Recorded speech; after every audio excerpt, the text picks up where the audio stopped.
नमस्कार, मैं अरुणेश कुमार शुक्ला अपने YouTube चैनल में आपका स्वागत करता हूं।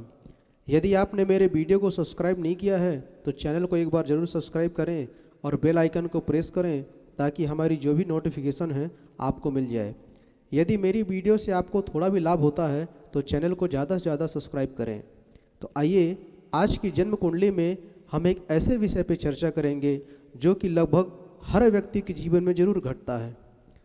हम किसी ऐसे व्यक्ति को पैसा दे देते हैं, जब व्यक्ति हमारे पास पैसा मांगने के लिए आता है तो बहुत ज़्यादा वह अपना दुख सुना करके और हमसे पैसे ले लेता है, लेकिन जब पैसे देने की बारी आती है तो कभी कभी विवाद भी हो जाता है, संबंध भी खराब हो जाते हैं। आज के समय में किसी से दिया हुआ पैसा मांगना सबसे गलत बात है। तो अगर हमने किसी को पैसा दिया है तो हमारा पैसा हमको मिलेगा कि नहीं, फंस जाएगा, कैसे मिलेगा, इसके बारे में विचार करेंगे। तो ऋण कब और कैसे दें, तो इसका जन्म कुंडली में कैसे विचार किया जाता है, किन परिस्थितियों में हम ऋण ना दें, यदि हम ऋण दे रहे हैं तो हमारा पैसा हमको मिलेगा या फंस जाएगा, इसके बारे में चर्चा करेंगे। तो मैं आपको बता दूं कि जन्म कुंडली में ऋण का कारक मंगल को माना गया है। मंगल ऋण का कारक है। षष्ठ भाव से कर्जे का विचार, ऋण का विचार किया जाता है।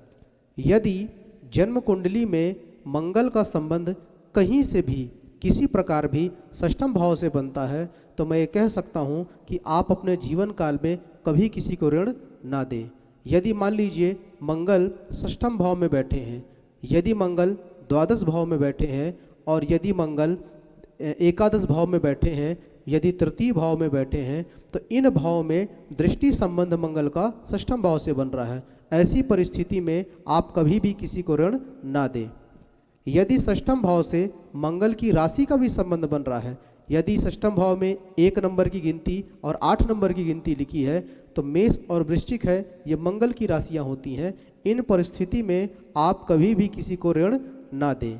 उससे क्या होगा कि लगभग ये कह सकते हैं कि आपको पैसे निकालने में बहुत ज़्यादा परेशानी हो सकती है। इसके अतिरिक्त मंगलवार को, बुधवार को और शुक्रवार को, इन दोनों में आप कभी किसी को ऋण ना दें, क्योंकि इन दिन शास्त्रों में ऋण देना वर्जित माना गया है। यदि आप इस दिन ऋण देते हैं तो लगभग आप ये मान लीजिए कि आपका जो पैसा है वो नहीं मिलेगा। अब परिस्थिति, जैसे मान लीजिए आपने पैसा दे दिया है और आपका पैसा फंस गया है और आप चाहते हैं कि हमारा पैसा मिले या ना मिले, तो आप इसका विचार जन्म कुंडली से कैसे करेंगे? तो इसके लिए यदि मान लीजिए आपका मंगल का संबंध षष्ठम भाव से किसी भी प्रकार से बन रहा है, आपने ऋण दे दिया है और पैसा आपका फंस गया है, तो पैसा निकालना कैसे है, इसका विचार करते हैं। जब भी सूर्य का संबंध षष्ठम भाव से बनेगा, शनि का संबंध षष्ठम भाव से बनेगा, राहु का संबंध षष्ठम भाव से बनेगा।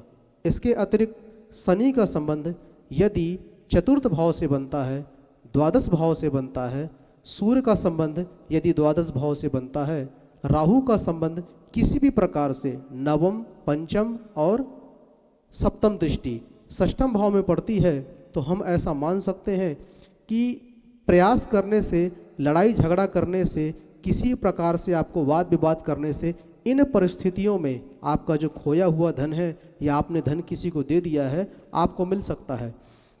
यदि मान लीजिए पापक ग्रहों का संबंध षष्ठम भाव से नहीं बन रहा है तो आपका पैसा फंस सकता है। यदि आपने किसी को दे दिया है तो किन्हीं परिस्थितियों में आपका पैसा आपको नहीं मिलेगा। सूर्य, राहु या शनि, यदि मान लीजिए केतु को भी आप ले सकते हैं, क्योंकि केतु की गणना अभी है शुभ ग्रहों में, पापक ग्रहों में की गई है। इसके अतिरिक्त यदि बुध जो है शुभ ग्रह भी हैं और पापक ग्रह भी हैं, अगर वह शुभ ग्रह के साथ रहते हैं या अकेले रहते हैं तो शुभ ग्रह माने गए हैं, पापक ग्रह के साथ रहते हैं तो पापक ग्रह माने गए हैं। उसका भी अगर संबंध षष्ठम भाव से बनता है तो आप ये मान सकते हैं कि थोड़ा वाद विवाद करने से, लड़ाई झगड़ा करने से आपका जो पैसा है मिल सकता है। एक बात और, चंद्रमा को भी ज्योतिष में क्षीणेन्दु अर्क यमाराहा पापस्तैहि संयुतः सौम्या, चंद्रमा को भी ज्योतिष में पापक ग्रह भी माना गया है, शुभ ग्रह भी माना गया है। यदि कृष्ण पक्ष की अष्टमी से लेकर के शुक्ल पक्ष की अष्टमी तक जातक का जन्म होता है तो उस समय चंद्रमा पापक ग्रह माना गया है। शुक्ल पक्ष की अष्टमी से लेकर के कृष्ण पक्ष की अष्टमी तक जातक का जन्म होता है तो चंद्रमा उस समय शुभ ग्रह माना गया है। यदि मान लीजिए क्षीण चंद्रमा हो, पापक ग्रह चंद्रमा हो और पापक ग्रहों के साथ षष्ठम भाव से संबंध बनाता है तो हम ये कह सकते हैं कि वाद विवाद करने से, बहस करने से, लड़ाई झगड़ा करने से आपका धन आपको मिल सकता है। आज के लिए इतना ही मित्रों, अब तक के लिए धन्यवाद।